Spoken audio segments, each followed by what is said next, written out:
नमस्कार. जनता प्रहार न्यूज चॅनलमध्ये आपले सहर्ष स्वागत.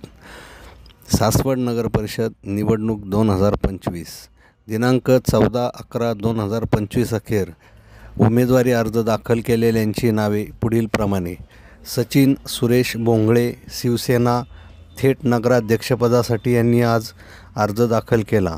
अस्मिता पंकज पोकर्णीकर शिवसेना 9 अर्चना चंद्रशेखर जगताप भारतीय जनता पार्टी 6 रोहित महादेव भोंडे अपक्ष 3 सुनील विनायक पवार शिवसेना 10 दीपाली अक्षराज जगताप शिवसेना 8 सूरज चंद्रकांत माने शिवसेना 3 सुप्रिया चेतन महाजन भारतीय राष्ट्रीय काँग्रेस 7 अतुल वसंत पवार अपक्ष 10 अमृता दिगंबर म्हेत्रे अपक्ष 5 दीप्ती सुभाष सूर्यवंशी भारतीय जनता पार्टी 10 रेश्मा सचिन भोंडे अपक्ष 3 यांनी आज अर्ज दाखल केले.